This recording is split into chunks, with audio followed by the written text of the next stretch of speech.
Allez, bienvenue à tous dans G-Foot, le magazine des amoureux du ballon rond à Grenoble et du GF38. On est très heureux de vous retrouver, on espère que vous allez bien. Aujourd'hui, une émission spéciale, la dernière de la saison 2019-2020.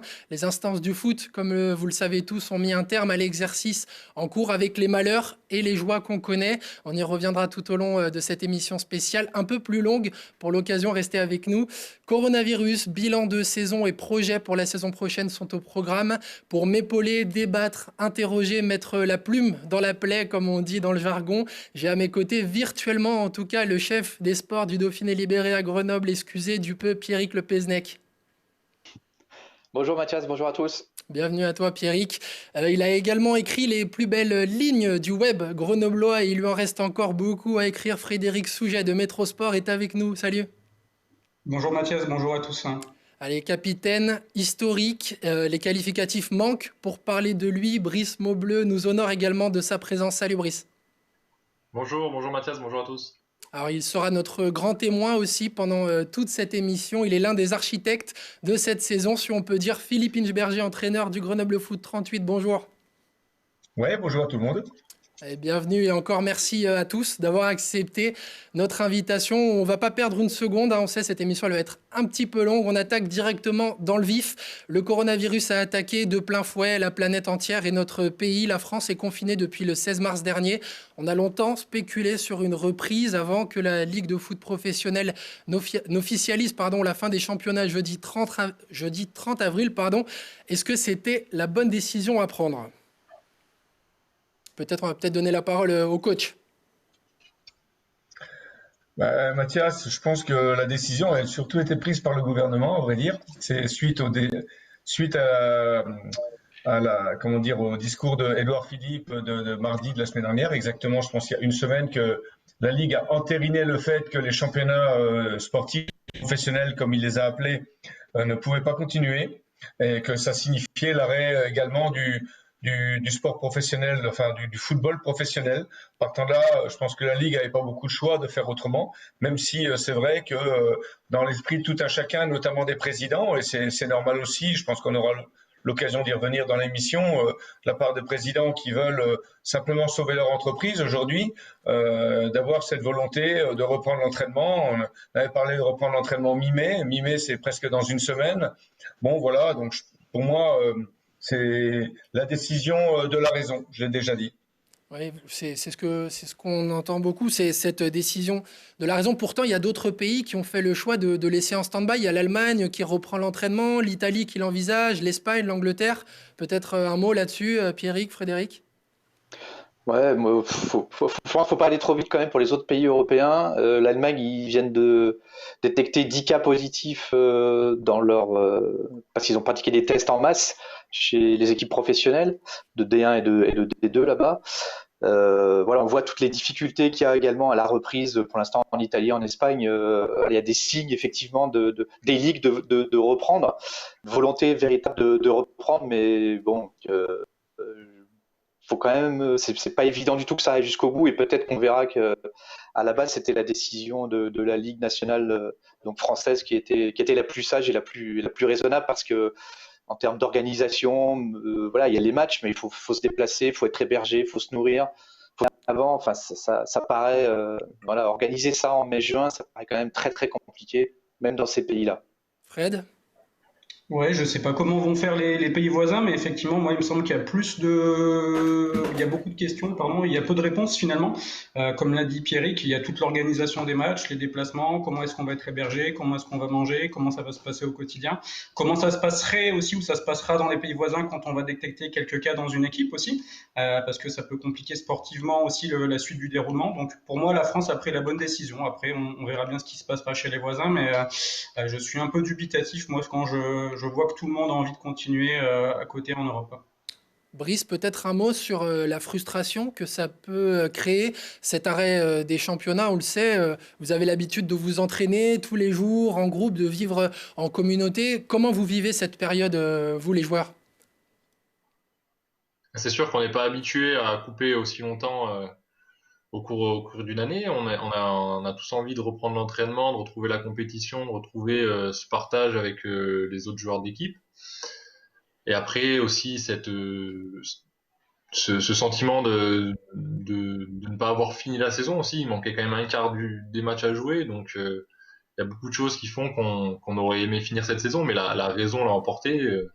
Je pense que c'est une bonne chose d'avoir mis un terme à cette saison parce qu'on ne savait pas comment on aurait pu faire pour reprendre dans de bonnes conditions. Un mot peut-être sur cette coupure, coach, justement, c'est rare de s'arrêter aussi longtemps dans une saison. Ça va demander aussi beaucoup de travail pour la reprise, on imagine? Ouais, bien évidemment, pour nous, c'est aussi quelque chose dont on n'est pas du tout habitué.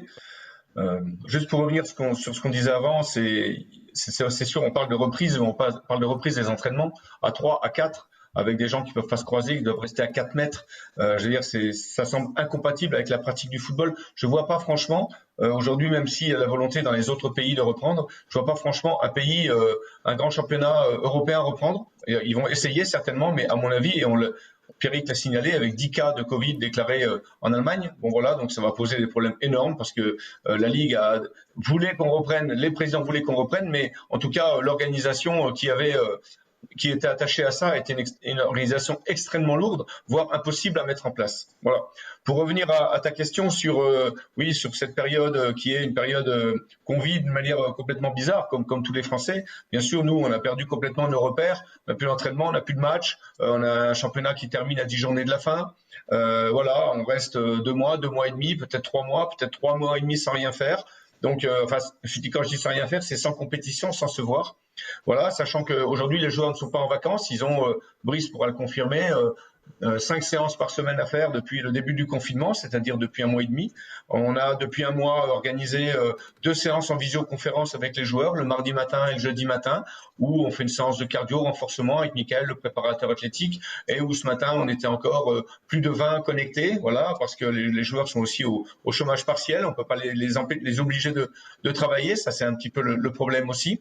Et voilà, donc on gère cette période en leur disant forcément qu'il faut qu'ils restent en forme parce qu'à un moment donné, quand il va falloir reprendre, mais ça sera encore plus dur parce que cette période d'inactivité va forcément peser. Donc obligatoirement, ça va aussi rallonger notre période de reprise. Et alors sur le moral dans tout ça, comment le moral peut jouer aussi? On lit à gauche, à droite que les footballeurs perdent le moral.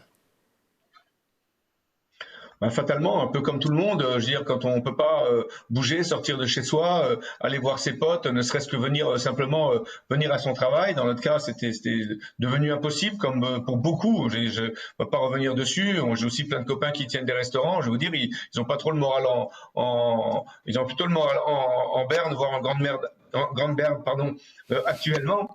Et voilà. Après. Le fait, nous, d'avoir recréé du lien au bout de 15 jours où on était séparés, voilà, je pense que c'était une très très bonne idée. C'est une idée de Michael, préparateur physique. Et voilà, ça permet de revoir un petit peu à chacun sa tête, la ganache du copain, pouvoir chambrer un petit peu. Bien sûr, après les séances, on les fait en silence, on leur coupe leur micro parce qu'autrement, c'est pas possible. C'est une vraie cour d'école aussi. C'est normal, ils ont vraiment du plaisir à se retrouver. Voilà. Maintenant, j'espère qu'avec un éventuellement déconfinement dès lundi, on pourra retrouver aussi, pouvoir aller courir à plusieurs, etc., se retrouver pour faire quelques activités, bien sûr, en dehors du club.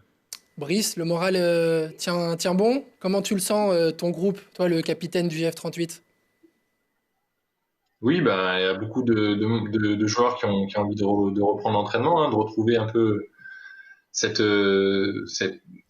vie qu'on avait avant cette crise du corona. Mais après, voilà, on n'est pas déciseur, hein, c'est le virus qui décide, c'est les pouvoirs publics. Donc, en soi, on est un peu comme tout le monde, on a envie de retrouver notre vie, un peu notre routine. Donc, pour l'instant, on patiente. Donc, on se voit 2 fois par semaine là pour tous ceux qui souhaitent suivre une séance avec Mickaël sur la base du volontariat. Et après, on s'entretient, mais c'est sûr qu'on a envie de reprendre, hein, comme un peu, j'ai envie de dire comme tout le monde. Il n'y a pas que nous les footballeurs qui avons envie de reprendre un peu notre vie normale. Alors, il y a un autre volet aussi qui touche toute la population, pas seulement le foot, c'est le volet économique de cette crise. Pourtant, on entend un message plutôt rassurant de la part des dirigeants dans les médias. Est-ce que cette bonne santé financière du GF, elle peut faire la différence par rapport aux autres clubs? Fred, par exemple, tu peux peut-être nous répondre.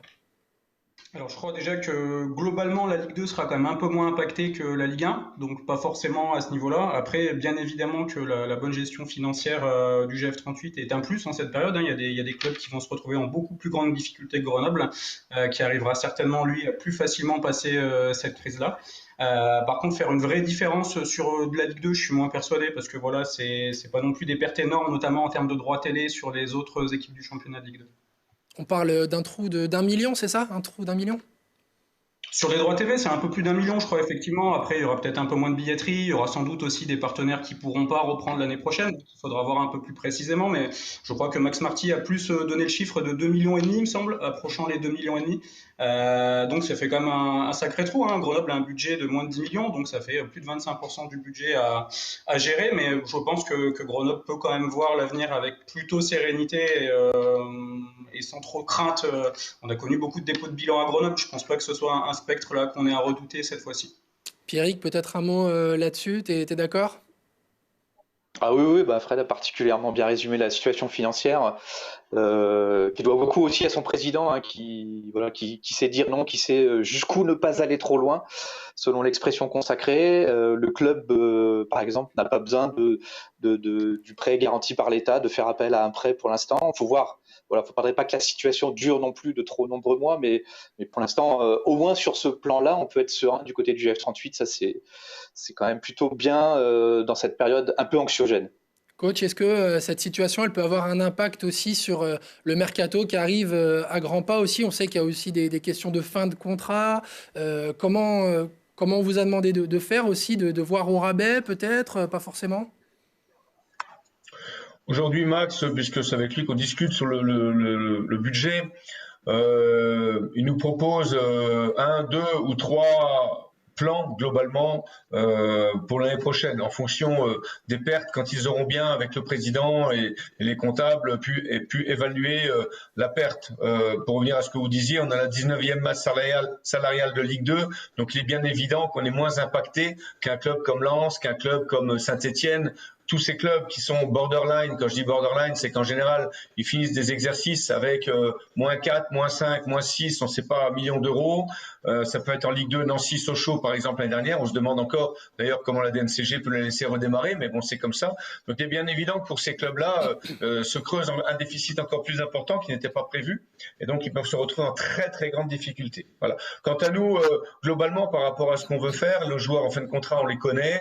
On sait aujourd'hui sur quel poste il faut qu'on travaille. Voilà, et on connaît aussi les possibilités financières du club. On a un salary cap à Grenoble, au-delà duquel on ne va pas. Donc, ça limite forcément les choix, mais ça, ça sera pas lié forcément au coronavirus. Et pour revenir à ce que vous disiez aussi précédemment sur l'aspect financier, je crois qu'aujourd'hui, l'état de fait, il est là. Au moins, on est au mois de mai, mais je pense que l'extrême inquiétude, elle est pour l'année prochaine, parce que quel va être l'impact dans les entreprises partenaires du GF38, comme des autres sports d'ailleurs. Je vois par exemple, moi ici, je connais très très bien le président du rugby de La Rochelle, ils sont très très inquiets parce que les droits télé en rugby, c'est 20% d'un budget, et le reste, c'est la billetterie et les partenaires. Donc eux, ils sont très inquiets par rapport à ce qui va se passer l'année prochaine. Est-ce que les entreprises qui vont être impactées vont pouvoir suivre le sport comme elles le font habituellement? Est-ce que cette crise, elle peut aussi avoir un impact dans l'affluence, entre guillemets, dans les stades?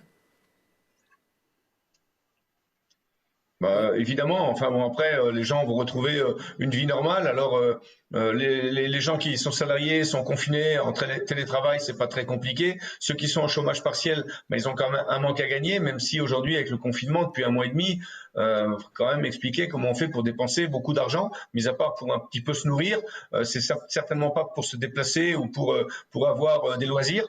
Un cinéma, restaurant, comme des gens peuvent faire. Donc, bon, voilà, il y a un manque à gagner forcément, mais il y a aussi moins de dépenses. Bon, mais je crois surtout il va y avoir une impatience de beaucoup de gens de pouvoir retourner dans un stade, supporter son équipe, et puis peut-être que et certainement que les clubs vont aussi s'organiser pour que les gens puissent venir, en tout cas financièrement, que ce soit possible. On parle aussi peut-être d'une reprise à huis clos. Certains donnent l'échéance de janvier. Brice, peut-être ton avis là-dessus, reprendre sans supporters, ce serait compliqué aussi? Ce serait différent. Après, si on doit passer par là, il faudra bien le faire. On a déjà connu des huis clos à Grenoble. On a même réussi à monter en Ligue 2 sur un match à huis clos. Tout à fait. Donc là, voilà, c'est des questions qu'il faudra se poser et c'est sûr que ça sera différent s'il y a personne dans les stades. Donc pour l'instant, on ne sait pas. C'est que des suppositions. Allez, une petite respiration avec des messages qui nous arrivent des quatre coins de la France, voire même de l'étranger. Télé Grenoble a été prendre quelques nouvelles de certains joueurs du GF38 pour savoir comment ils vivaient leur confinement. Salut Télé Grenoble, c'est Christopher, j'espère que vous allez bien. Je suis au Islande maintenant et ça va avec moi, je suis en santé et on a pris le programme de Mika, donc on a besoin de faire du sport et oui, j'ai hâte de reprendre le foot et j'espère que je vous vois bientôt. Salut Télé Grenoble, en cette période de confinement, on ne relâche pas les efforts pour pouvoir être en forme pour la saison prochaine. Et surtout, toujours avec un ballon. Prenez soin de vous et de vos proches. À bientôt. Salut Télé Grenoble, c'est Willy Semedo. Je vous fais cette petite vidéo pour vous raconter un petit peu mon quotidien pendant cette période de confinement. Alors j'essaie de rester au maximum à la maison, de limiter les sorties. J'essaie de m'entretenir aussi parce que c'est important. Le préparateur physique a mis deux séances par semaine en place en visio. On peut travailler tous ensemble. Et voilà, on patiente, on attend de pouvoir reprendre parce qu'on a hâte de pouvoir reprendre le football. Et on espère pouvoir se revoir très vite. Et bon courage à tous et restez bien confinés chez vous, c'est très important. Et à bientôt. Salut Télé Grenoble, c'est Jules Sylvestre Braque, j'espère que vous allez bien. Voilà, moi de mon côté tout va bien, je continue de m'entraîner pour garder la forme et être prêt pour la reprise pour la saison prochaine. J'espère qu'on va vite retrouver les terrains et qu'avec les supporters du GF38 on fasse une belle saison 2020-2021. Allez, ciao ciao, à bientôt. Salut Télé Grenoble, un petit coucou pour cette dernière émission de l'année. J'espère que toute la famille du GF38 se porte bien, supporters, salariés du club, partenaires, staff, joueuses, joueurs. Voilà, j'espère que tout le monde se porte bien durant cette période un peu compliquée de confinement qui, je l'espère, va bientôt prendre fin. En tout cas, moi, en attendant le confinement, c'est voilà, m'occuper de mon petit garçon avec ma femme et faire en sorte que le petit ne s'ennuie pas. Mais bon, ça fait du bien de se retrouver un peu tous ensemble, d'avoir un long moment ensemble, ça fait du bien et puis ça rappelle comme quoi la famille est vraiment très important. En tout cas, j'espère qu'on va bientôt se retrouver pour de nouvelles aventures. Et je vous souhaite de rester fort et à bientôt. Ouais, deux petites précisions avant d'enchaîner. Déjà, on s'excuse pour le niveau sonore sur l'intervention de Christopher Christensen. Et ensuite, on a eu la précision de Jesse Bonnet. C'était au premier essai qu'il a réussi à faire ça. Voilà, bref, le foot leur manque beaucoup, aux supporters aussi. D'ailleurs, à qui on passe le bonjour, je pense notamment à un fidèle de l'émission, Marco Unico sur Twitter, ceux qui le connaissent. On lui souhaite beaucoup de courage dans ces moments compliqués. Voilà, parenthèse refermée. Je vous propose, messieurs, de passer à la deuxième partie de cette émission, le bilan de la saison qu'on vient de terminer.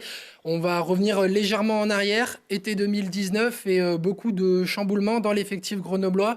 Avec le recul, première question peut-être pour le coach. Est-ce que la balance arrivée-départ a été satisfaisante pour vous ? Globalement, on a perdu nos meilleurs joueurs, on a perdu Flo Sotoka, on a perdu Mchangama, on a perdu Ryan Zanussi, c'était quand même 3 piliers. Ils ont été remplacés par Moussa Djité devant, assez avantageusement en tout cas, on a l'impression qu'on a perdu beaucoup.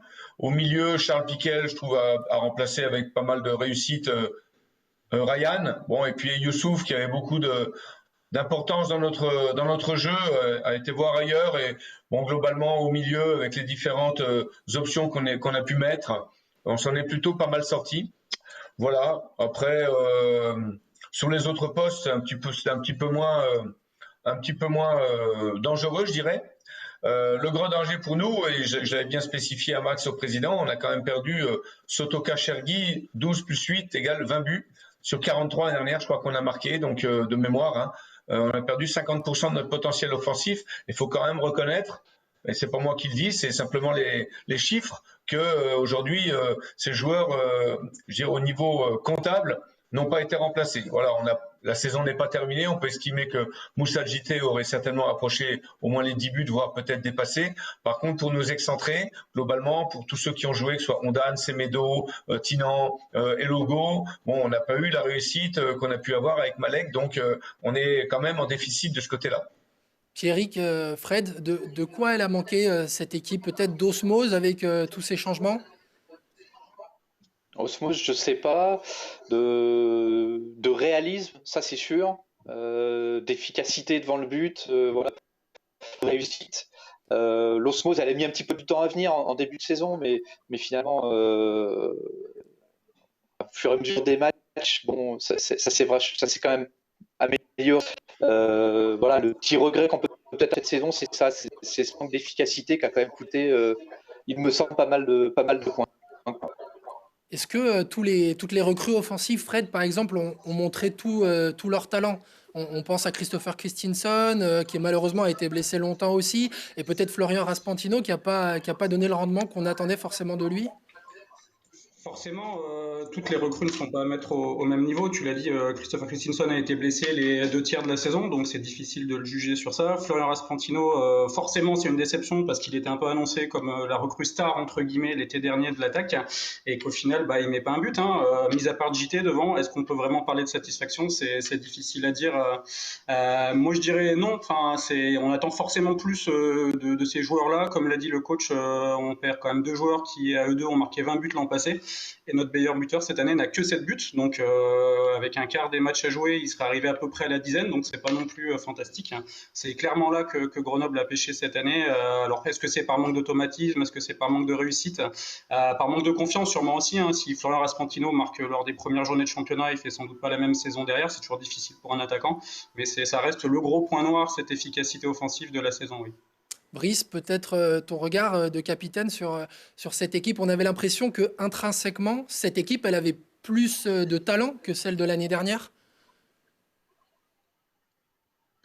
Oui, là, tout le monde a bien résumé un peu. Bon, il a fallu un petit temps d'adaptation par rapport à tous les changements qu'on a eu en début de saison. Après, il y a eu aussi ce problème de réussite. Ça, c'est marquant sur les derniers matchs, surtout contre Châteauroux et contre Valenciennes, j'ai envie de dire. Et après, oui, il y a quand même de la qualité, mais il fallait un temps d'adaptation et il restait aussi 10 matchs, donc on ne sait pas où on aurait pu finir. Là, c'est vraiment le point. On ne sait pas vraiment. Peut-être on aurait fini dans un mieux classé ou moins bien, mais sur ce qu'on a vu, on sait qu'on aurait pu faire mieux. Alors, le classement, justement, vous êtes 9e, c'est exactement à la même place que l'année dernière. Est-ce que le GF 38 est à sa juste place, coach? Globalement, par rapport à ce qu'on a fait, je vais dire oui, parce qu'on a été moyen un peu partout. On a eu des périodes où on marquait des buts, on a eu des périodes où on n'en encaissait pas pendant 5 ou 6 matchs. Mais globalement, si on regarde notre position de la meilleure attaque, de la meilleure défense, on est chaque fois en milieu de tableau. Donc globalement, il n'y a pas de hasard si on se retrouve à la 9e place. Maintenant, on a parlé d'équilibre. C'est vrai qu'au début de saison, j'étais un petit peu inquiet, je le reconnais, sur notre capacité à pouvoir trouver des complicités. Le stage du Chambon-sur-Lignon a été pour moi et pour le staff quelque chose de très rassurant. Voilà. Et finalement, on a trouvé une assez bonne osmose tout au long de l'année. Et je crois que vraiment ce qui nous a manqué cette année, c'est l'efficacité offensive. Un exemple, et pour le dernier en date, on a perdu 4 matchs sur 24, je crois, ou sur 25. On a perdu les 3 derniers matchs. On nous a comptabilisé entre 30 et 35 occasions, dont 11 occasions nettes contre Châteauroux. Donc voilà, notre problème, il a été là souvent, et notamment à domicile, où on a souffert parce que on n'arrive pas à marquer nos occasions. Quand je vois encore la dernière défaite, le dernier match contre Valenciennes, on se demande encore comment on fait pour pas égaliser.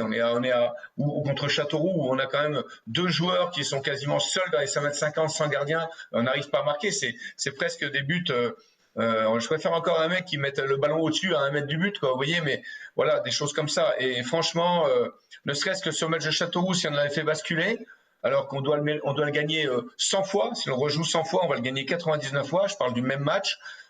Voilà, c'est simplement un match à un moment donné qui peut te faire basculer dans la bonne partie de tableau, dans les 7 premiers, dans les 6 premiers, etc. Maintenant, cette saison, et pour pas être trop long, elle est différente de l'année dernière. L'année dernière, on a pris 31 points, je crois, sur la première partie de saison, la première saison où je suis arrivé. Bon, on s'est appuyé sur une grosse ossature, sur voilà, des gens qui se connaissaient parfaitement. Par contre, on a raté notre deuxième partie de saison où on a pris, je crois, 16 ou 17 points. Voilà. Et cette année, pour moi, on était parti avec 4-5 points de moins à la trêve pour faire une grosse deuxième partie de saison avec des gens qui devaient, pour moi, émerger. J'en appelle à Ondane, ce que j'attendais beaucoup mieux, à Christopher, justement, dont on vient de parler, à Semedo, dont on sent qu'il a un gros potentiel. Et voilà, moi je suis déçu de cette saison, particulièrement sur cette efficacité offensive et sur nos résultats à domicile, qui étaient quand même un de mes objectifs prioritaires. Fred, peut-être un mot sur ce GF 38, terminé 2 saisons d'affilée 9e de Ligue 2, même si on sait bien que cette saison elle est un peu particulière. Est-ce que ça y est, on peut être rassuré, le GF 38 est bien installé en Ligue 2? Non, pas rassuré, non, parce qu'on voit que chaque année, des équipes qui sont bien installées en Ligue 2 souffrent. Orléans cette année, Sochaux, Nancy l'an passé, voilà, il n'y a pas de bien installé en Ligue 2. Moi, je trouve que le GF38 n'est pas forcément à sa juste place non plus, dans la mesure où sa place est meilleure que ce qu'on pourrait attendre par rapport à ses moyens financiers, par rapport à sa masse salariale, par rapport à la qualité de ses infrastructures. Je suis un peu déçu, en revanche. Je pense que sur certains matchs, notamment contre Lens, contre Lorient, voilà, ils n'ont pas démérité et il y avait moyen de mieux faire peut-être sportivement cette année. Donc à leur juste place, non. Et pour l'avenir, non, rien n'est assuré. Je pense que chaque année, la même question se reposera sur les objectifs. On en parlera un peu plus tard, mais qui pour moi sont avant tout le maintien. Et chaque début de saison, il sera loin d'être acquis. On voit chaque année, c'est difficile pour tout le monde dans cette Ligue 2. Brice, peut-être un dernier mot. Tu as connu le GF 38 dans les principales divisions du foot français. Est-ce qu'aujourd'hui, c'est sa place, la Ligue 2? Aujourd'hui, oui, mais je pense qu'à l'avenir, non. On fait partie des plus grandes agglomérations françaises. Je pense qu'on aura pour objectif d'aller en Ligue 1. Pour moi, c'est sa place pour une ville comme Grenoble. Après, on est encore en phase de reconstruction. Il y a beaucoup de choses qui doivent être mises en place pour que le club évolue dans le bon sens avant de pouvoir prétendre à jouer plus haut. Et je trouve que pour ces 2 premières années en Ligue 2, on finit 2 fois dans la première partie de tableau. C'est quand même une bonne chose, malgré, bien qu'étant 19e masse salariale, voilà, on va dire que c'est quand même plutôt positif. Allez, on va remercier Brice Maubleu d'avoir été avec nous. Tu dois nous quitter. Brice, merci à toi. On a hâte de te retrouver. En attendant, porte-toi bien. Avant de passer à la dernière partie de cette émission, comme vous le savez, Télé Grenoble rediffuse des matchs du Grenoble Foot 38. Alors notre technicien Baptiste Bertrand nous a préparé une petite bande-annonce. C'est court, mais c'est gourmand. On voulait vous la montrer. On en a vécu des bons moments ensemble. La Ligue 1, le retour en Ligue 2 et des jolis buts aussi. Les Grenoblois, attention cette frappe et c'est l'ouverture du score.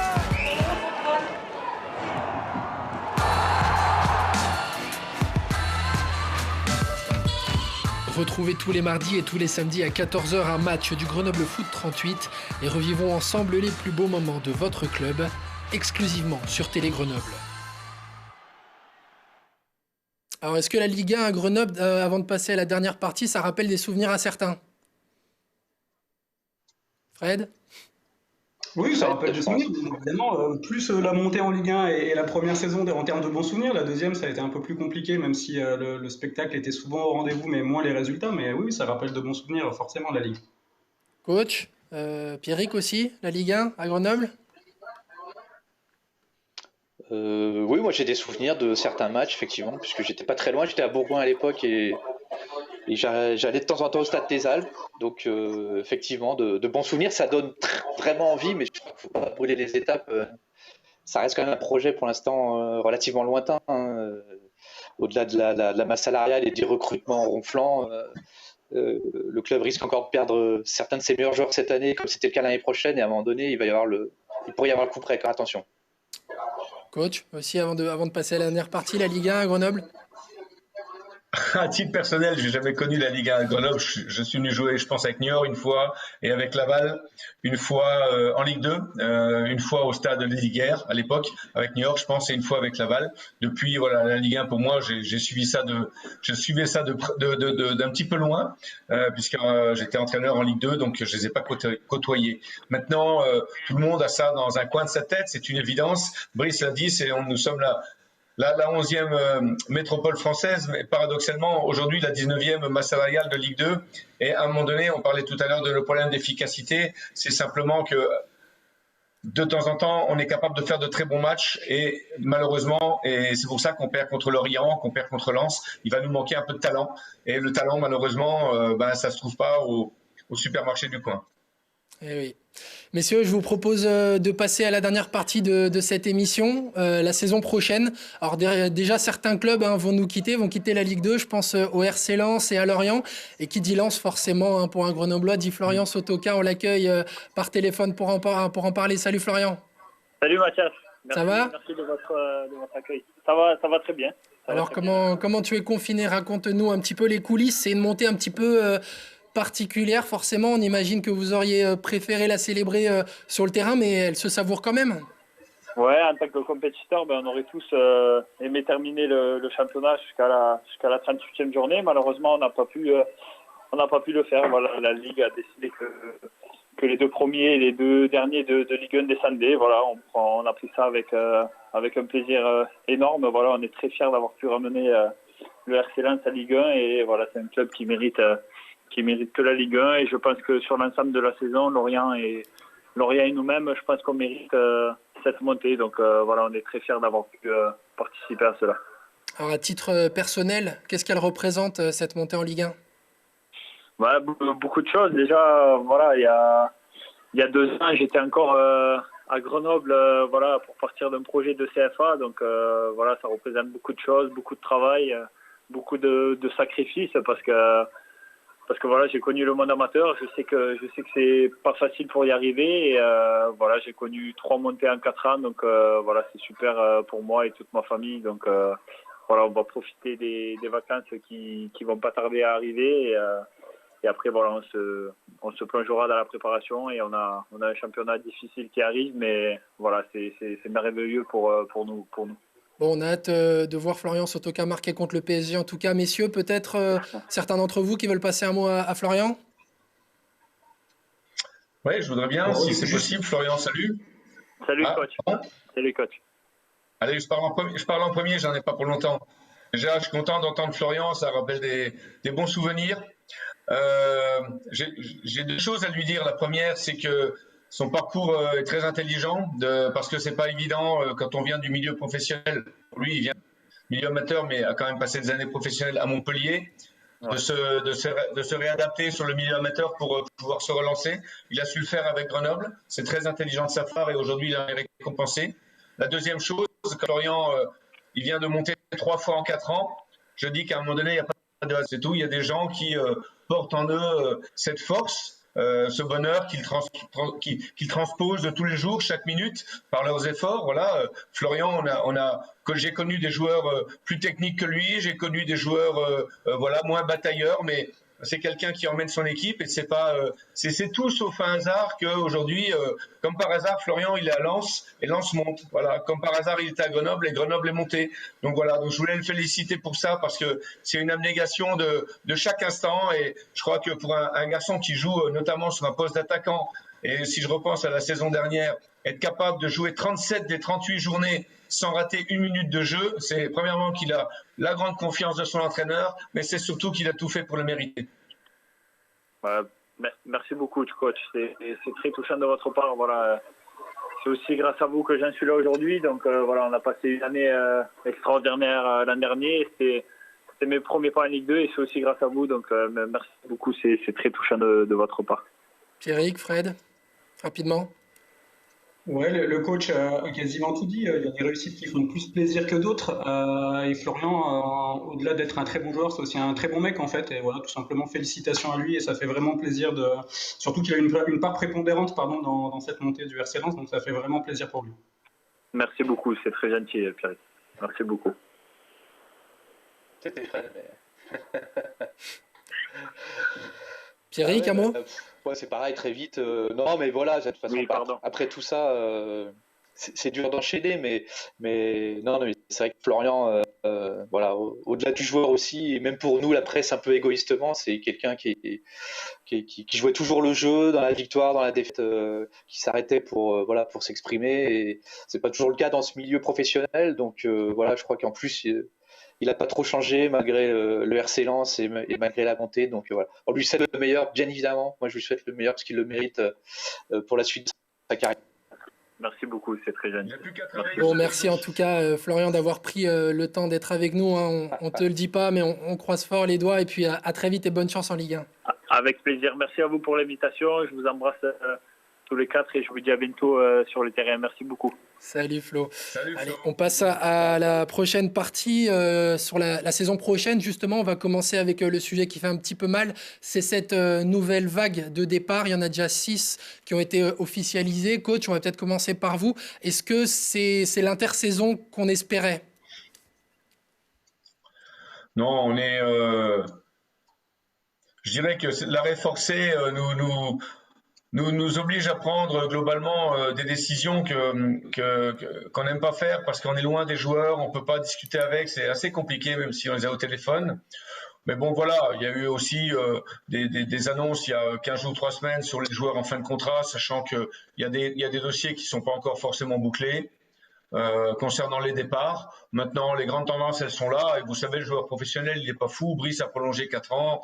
Jérôme Brice a prolongé 2 ans. Bon, voilà, le joueur sait très bien qu'arrivé à mi-mars, si on ne lui a pas fait une proposition de prolongation, il risque de ne pas prolonger. Bon, maintenant, ce sont des gens qui sont en entretien au mois de décembre avec Max Martin, notre manager, et voilà, qui sait aussi évoquer l'avenir sans détour. Je crois qu'à un moment donné, il faut être clair avec les joueurs. Et quand on les garde pas, point final. Le football, c'est comme ça. Un effectif, ça a besoin de bouger d'à peu près un tiers de l'effectif tous les ans. Donc, c'est ce qui va se passer encore cette année. Pierrick, peut-être un mot sur cette stabilité. Justement, on l'évoquait tout à l'heure, elle a manqué en début de saison. Peut-être qu'on peut imaginer aussi à nouveau un début de saison comme celui qu'on vient de vivre, si l'intersaison est mouvementée.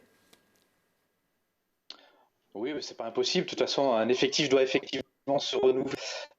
Après, le problème, c'est au-delà de la qualité des joueurs, c'est aussi l'état d'esprit. Voilà, parfois le coach parlait tout à l'heure de manque de talent parfois, mais on peut, alors pas pour aller jusqu'en Ligue des Champions, hein, mais on peut compenser aussi par de l'état d'esprit. Voilà, donc il faudra faire attention à ces choses-là, attention à l'équilibre du vestiaire quand même, parce que ce sont des joueurs cadres, des joueurs qui ont connu beaucoup de choses avec le GF38 qui s'en vont, qui sont remplacés parfois par des joueurs étrangers qui n'ont pas la culture du club ou même la culture du pays, donc qui vont prendre du temps pour s'adapter. Donc voilà, faut quand même faire attention à ce renouvellement, même s'il est indispensable. Il y a quand même, en 2 ans, il y aura quand même des sacrés leaders, des sacrés cadres de l'équipe qui vont quitter le GF. Alors, on parle de culture club, justement, de cycle. Il y a un cycle qui avait démarré en CFA avec une équipe, justement, pour en parler. On va accueillir maintenant Eric Vandenabel, toujours défenseur au Grenoble Foot 38, au moins jusqu'au 30 juin. En tout cas, salut Eric. Salut Mathias. Ça va, bien confiné? Ouais, bien confiné. Ouais, on est dans le Nord, en famille, donc ça se passe très bien. On profite de tout le monde. Alors, du coup, c'est plus un secret pour personne. Tu quittes le GF38, même si pour l'instant, ton prochain club n'a pas encore été officialisé. Tu es l'un des rares encore au club à avoir connu le CFA. Est-ce que tu as l'impression que c'est une page qui se tourne cet été avec cette nouvelle vague de départ? Bah ouais, je pense que le club va définitivement tourner une page. Du CFA, il n'y aura plus que Brice Maubleu dans les buts. Donc, ouais, c'est une page qui se tourne. Après, voilà, chacun a fait son chemin. Je pense que depuis le CFA, on a emmené le club là où on voulait l'emmener. Et voilà, en tout cas, la mission est accomplie. Ouais. Alors, on l'a appris il y a quelques jours, tu fais partie de l'équipe type de Ligue 2 d'après France Football. Est-ce qu'il y a eu quand même un rapport gagnant-gagnant avec le GF 38 pour toi? Ouais, bien sûr, parce que voilà, quand j'ai quitté Boulogne, voilà, j'étais à la recherche d'un projet assez intéressant qui puisse m'amener dans le monde professionnel, et finalement j'ai fait le choix de redescendre d'un étage pour mieux remonter, et c'est ce qu'on a réussi à faire. Donc Grenoble, le GF 38 voulait monter en Ligue 2 à court terme, moi aussi. Donc voilà, je pense que c'est vraiment gagnant-gagnant pour les deux parties. On le sait, tu es ambitieux, tu l'avais évoqué sur ce plateau, tu as envie de connaître la Ligue 1, tu voulais aussi être avec un club qui pouvait te permettre de monter. Est-ce que c'était aussi incompatible à partir d'un certain moment avec le GF 38? Tu as bientôt 30 ans, tu auras bientôt 30 ans? Ouais, bien sûr que j'aimerais connaître la Ligue 1 dans les années qui arrivent. Après, non, je pense pas non plus que ça aurait pu être compatible aussi avec le GF 38. Je pense que voilà, il faut que le club ait de l'ambition, et il va en avoir. Et voilà, je pense que c'est tout à fait possible de voir le GF 38 en Ligue 1 dans les années futures. Bon, en tout cas, merci d'avoir été avec nous, Eric, d'avoir pris le temps de répondre à notre appel. Tu vas nous manquer en tout cas au GF 38. J'imagine que le coach et même Pierrick et Fred sont d'accord avec moi. On te souhaite le meilleur et on te dit à très bientôt. À bientôt, Mathias. Merci à vous. Fred, peut-être un mot. Justement, on parle encore de cette période CFA. Tu as suivi le club depuis de nombreuses années. Comment tu vis, toi, personnellement aussi, le fait qu'il y ait ce changement, entre guillemets? Difficilement, ça serait un bien grand mot, mais voilà, ça fait toujours un petit quelque chose quand même, parce que c'est des joueurs auprès de qui on s'est forcément attaché en fait toutes ces années, notamment sur la CFA, voilà, qui a été une longue et douloureuse aventure pour le GF 38. C'est le groupe qui a permis au club de s'en sortir, c'est le groupe qui a permis au club de revenir au niveau professionnel. Donc c'est difficile. Le constat en plus pour Eric, et le même que pour Flo Sotoka et que pour plein d'autres, c'est que c'est des bons mecs en plus, au-delà d'être des bons joueurs de foot. Donc voilà, c'est la fin de la génération Guégan, on va dire, avec ces joueurs qui ont ramené Grenoble dans le monde professionnel. Ça fait malheureusement partie du football, voilà, comme le dit souvent Max Marty, il y a des joueurs qui grandissent plus vite que le club. Je pense que c'est le cas d'Eric, hein, tu l'as dit, il fait partie de l'équipe type France Football de cette saison. C'était difficile, notamment d'un point de vue financier, de le conserver à Grenoble. Voilà, faut juste faire avec, malheureusement. On en perdra d'autres, des bons joueurs et des bons mecs. Ça fait malheureusement partie du football, tout ça. Coach, nous on est très fleur bleue, forcément, on a vécu les montées depuis le CFA. Pour vous, c'était aussi un moment, il faut aussi savoir tourner la page, c'était indéniable. Oui, quand je vous entends, j'ai plusieurs remarques qui me viennent à l'esprit. La première, c'est que vous parlez d'une époque, et notamment l'épopée en CFA, les montées, ça a été dur de sortir de ce CFA. Hein. Mais la dernière année où Grenoble Foot était en CFA, c'est il y a 4 ans. Aujourd'hui, si on parle début de saison, c'est il y a 4 ans. Aller me chercher une équipe en France de Ligue 1, de Ligue 2, mis à part peut-être Paris Saint-Germain pour les raisons qu'on connaît, qui, au bout de 4 ans, va peut-être avoir encore, je dis n'importe quoi, 30% de son effectif. Je pense que ça sera presque impossible de trouver. Ça, c'est la première chose. La deuxième chose, c'est que le GF 38 en national, plus encore en CFA, capable d'attirer de très bons joueurs. Il faut là reconnaître tout le mérite de Max et son flair, qui a su faire de très bonnes équipes pour se sortir de ce guêpier que sont le CFA à l'époque, N2 aujourd'hui, et le championnat national. Mais aussi parce que Grenoble, dans ces divisions, a quasiment le meilleur budget. Quand je dis le meilleur budget, c'est peut-être le meilleur budget de France, ou en tout cas, en national, dans les 3-4 meilleurs budgets. Je l'ai connu, j'étais à Laval, je suis monté. J'ai connu, j'étais à Niort, je suis monté. C'est-à-dire, à un moment donné, 1 + 1, ça fait toujours 2. On veut bien, tu as dit tout à l'heure, avec bien sûr, compenser le talent par etc. Et évidemment, mais à un moment donné, voilà, c'est incontournable. Voilà. Donc, et la différence, c'est qu'aujourd'hui, en Ligue 2, eh bien, on est attractif parce que nos bons joueurs ont globalement des salaires inférieurs à ce qu'on peut trouver sur la France. Et je sais pour combien sont partis l'année dernière nos joueurs que sont Maxime Spano et Malek, ne serait-ce qu'à Valenciennes. Voilà, c'est pas compliqué. C'est de l'ordre de au moins 30% d'augmentation. Donc, à un moment donné, moi, Eric, c'est une grande perte pour nous. C'est notre meilleur défenseur, c'est notre patron de la défense, etc. Aujourd'hui, il y a eu des discussions avec le club. Voilà, le club, à un moment donné, stoppe les discussions parce que il peut pas aller plus haut. Voilà, il peut pas parce qu'on a des grilles salariales, etc. Alors les joueurs le comprennent pas toujours, mais bon voilà, c'est comme ça. Donc aujourd'hui, on est voué, on l'a dit tout à l'heure aussi. Tant qu'on peut pas améliorer cette masse salariale, on est voué à voir partir nos meilleurs joueurs. Il faut faire avec. Et je pense que Pierrick l'a dit tout à l'heure, ou Fred, je sais pas, qu'à un moment donné, mais j'ai déjà signalé au président, que quand tu remplaces tes bons joueurs qui s'en vont parce que tu peux pas les conserver, et qu'à un moment donné, ceux qui arrivent sont moins bons parce qu'ils s'intègrent mal, parce que c'est un étranger qui voilà, il n'a pas la culture, etc. Ça peut arriver. Donc, à un moment donné, tu peux te casser la figure. Donc, ce cas de figure, il est là entre ceux qu'à un moment donné, on ne veut pas garder ceux qu'on ne peut pas garder. C'est vrai qu'il y a beaucoup de départs en 2 ans. Parce que l'équipe d'il y a 2 ans, quand je suis arrivé, aujourd'hui, il va rester 2 ou 3 éléments. Brice, il va rester Aruna, il va rester Jessie. Bon, voilà. Pour terminer mon intervention, et sur cette année, notre difficulté majeure, c'est qu'on a changé toute notre animation offensive. Tous nos joueurs offensifs ont été changés, sauf Arsène Logo, qui est globalement celui, comme par hasard, qui a joué le plus. Voilà, on a pris Ondan, on a pris Tinan, on a pris Semedo, on a pris JT, on a pris Raspentino et on a pris Christensen. Bon, c'est quelque chose qu'on a pris en conséquence aussi, et ce doute que ça a pu nous mettre à un moment donné, parce que on peut bien défendre avec des gens qui se connaissent à peine, mais pour attaquer avec des gens qui se connaissent pas, c'est très très compliqué. Est-ce que mon joueur veut le ballon sous le pied droit, sous le pied gauche? Est-ce qu'il le veut dans la course? Est-ce qu'il va centrer au premier poteau, en retrait, etc. Toutes ces connivences, ça prend du temps à se mettre en place. Bon voilà, donc ça, on en a bien retenu la leçon. Nous, aujourd'hui, notre protocole de recrutement va vers des joueurs qui connaissent la division, qui connaissent la France, même si peut-être on peut aller sur des championnats, on a vu aussi Belgique, Suisse ou Pays-Bas. Pour nous, ça peut être aussi de très bons championnats. Mais voilà un petit peu l'interrogation majeure qu'on a pu rencontrer en début de saison. Allez, un dernier mot avant de terminer cette émission. Coach, quels vont être les chantiers de l'été? Est-ce qu'il va y avoir des postes clés où il va falloir particulièrement travailler?